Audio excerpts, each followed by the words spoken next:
The images of Haiti can be breathtaking.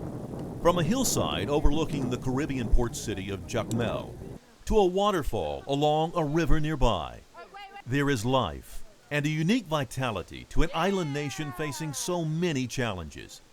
Mizak is a rural community some 50 miles southwest of Port-au-Prince. It is not a direct route, as the highway runs about 20 miles due west, then winds another 25 miles through the mountains, and then about 5 more miles along a dusty, rocky climb.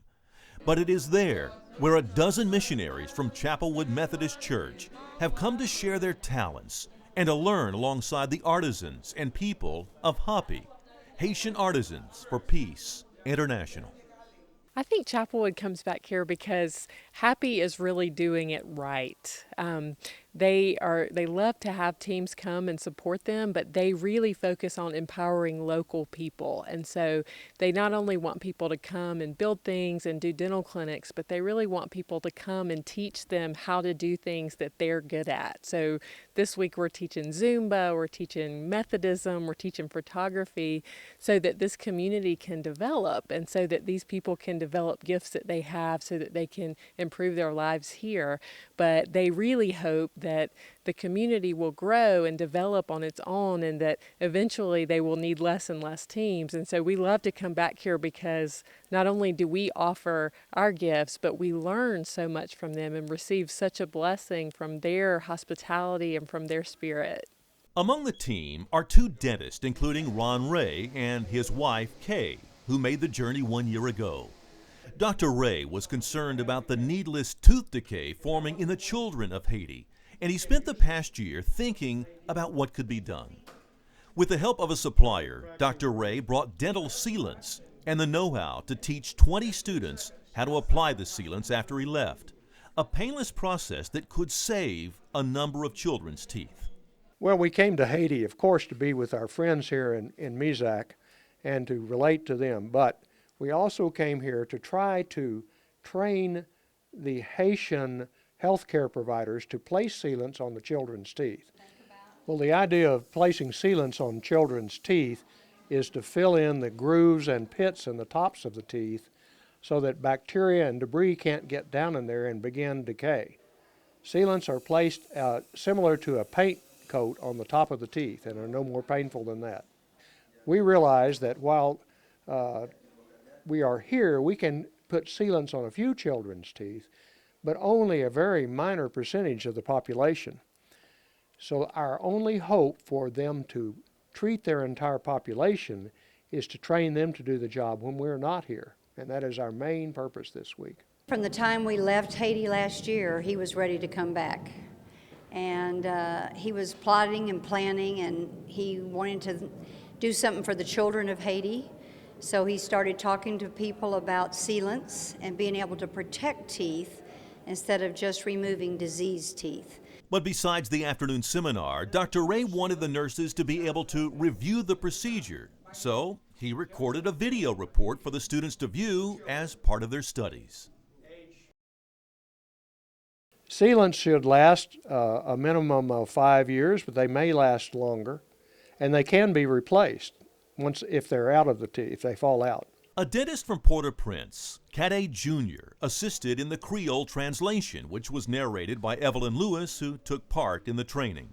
Moule yo dan ak yon brosse dan e pati piti la. Ti moun nan ta dwe souke d'lo yo binye, souke d'lo nan bouche epi dan isole ak lis coton. Evelyn was chosen to read the script in Creole as she has a beautiful singing voice, something which is heard every Sunday as she leads the church service and the children's choir at church in Mizak.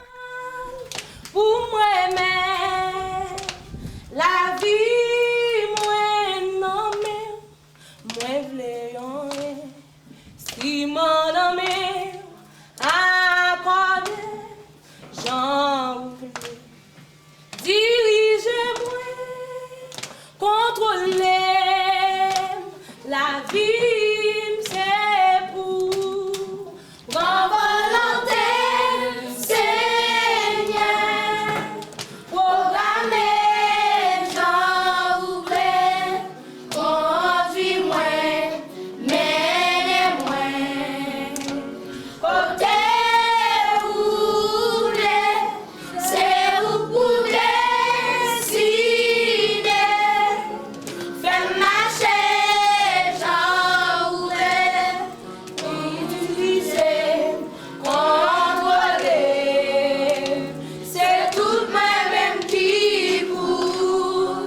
Tell you, this is extremely difficult at best. Dennis David Woodburn and his assistant Terry Galloway came from the farthest away to take part in the trip. Dr. Woodburn is a childhood friend of Dr. Ray's, practicing in Amarillo, while Galloway, a former assistant to Woodburn, is currently teaching in Berlin. That's right, Berlin, Germany. Well, it was back in April. Dr. Woodburn texted me and asked me what I was doing July 24th to August 3rd. And he asked me if I was going to be in the United States, and I said yes, I would be here on summer holiday. And so he asked me if I would like to go to Haiti. So then through that process, then we had to then coordinate with Chapelwood to see if there would be a place that was available for me to come. So I've done these kind of trips many times with Dr. Woodburn in Mexico, and I've done them with the Southern Baptist Convention in Romania. So doing this type of mission is one of my loves in life. You know, Ron has worked many times through the years to persuade me of a lot of things. It's usually a physical threat.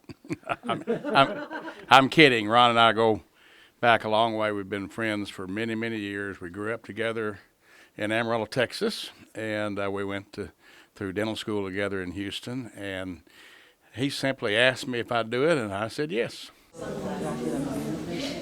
One day, the tension in the clinic turned up a notch. Dr. Ray spotted what he believes to be cancer on a patient's cheek. It had been there for 2 years. With Dr. Cadet's help, Dr. Ray explained to the patient the seriousness of the situation, and it's hoped he'll receive further treatment in Port-au-Prince. For this patient, the patient had an abscess, dental abscess, and this dental abscess didn't treat. And after 2 years, we don't know, maybe there's a cancer, maybe.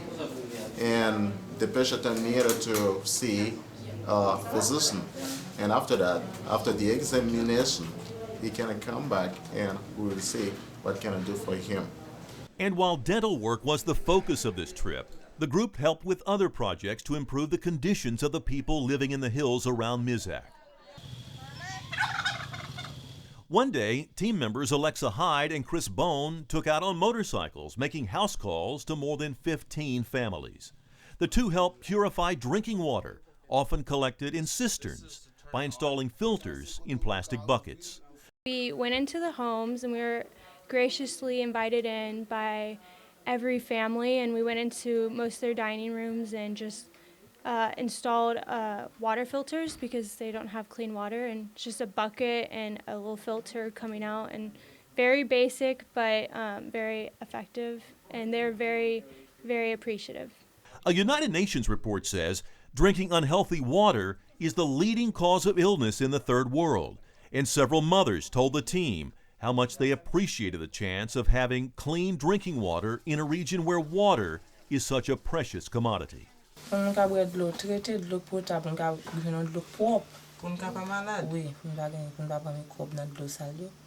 she liked the water filter. It's because she wants to drink the pure water, the treated water, for not getting sick. All right, so what we have is the filter in the spigot, and we're putting Teflon tape on the spigot so it doesn't leak. And we have our washer, or rubber washer, and we're all we're doing is just screwing them together inside the bucket. So our filter is face down like this, and you just screw it in. And the point of the Teflon and the rubber gasket is so it doesn't leak water. We had a problem with that the last time.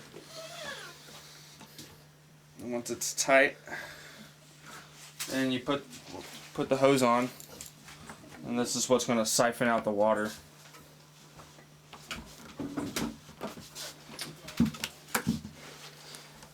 And this is a permeable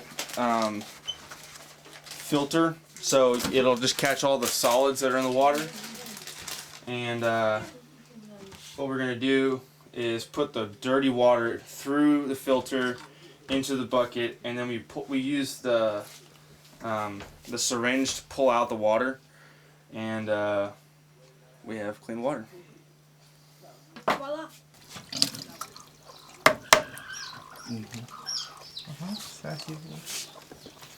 And do the up the thing. Chris Bone is a student at Texas A&M, hoping to pursue a career in medicine. He got the opportunity to learn how to extract teeth. That's true. There is always an activity going on in Mizak, be it a pickup soccer game among friends or children having fun on the playground. So we're going to take pictures, and then you're going to pick your favorite. Back at the Merlet Center, Janet Clements taught a number of the artists a lesson in photography. She started with an icebreaker, passing rope down a prayer circle. The activity got the entire group involved. The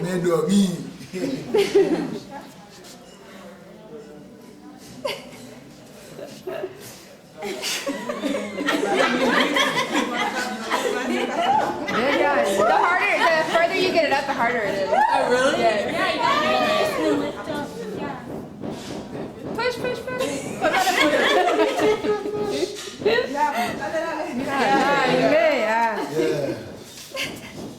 We taught them photography. We taught the new stars, the children, photography. We taught the artisans how to transfer from photography to paper and then turn their picture into a painting. And then the painting was posted or pasted onto a journal. But earlier, it was the artisans who taught members of the team a few things, like the ancient art of making lye soap. The group makes the soap to sell, although this batch will need about 4 weeks to cure to be fully ready. And we got to bring some home. We learned how to make body soap, and we learned how to make laundry soap. And it was a very intense process that took a lot of time, but it smells fabulous. Si nou ka gade la, nou e sa yo se mouton, e pi nou gen berger la. The week involves several activities with the kids from the area.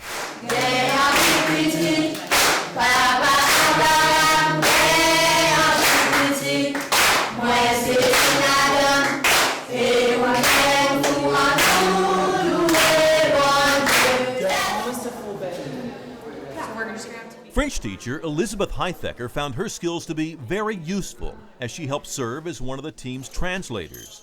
While Haitian Creole is a language of its own, it's rooted in French, and many of the patients could communicate with the doctor through Elizabeth's skills. More than 200 patients, extracting more than 600 teeth in the 7 days the clinic was open. This is in addition to the number of sealants applied to many children with the promise more will be treated after the team leaves. For team leader Bob Lassalle, the trip marked his 3rd visit to Mizak. I'm here to serve and help, and that's where I get my joy and the pleasure I get, just seeing the smiles on the faces here, seeing the big changes in Haiti, not only in Port-au-Prince, but certainly here in Mizak. And every year is just so different.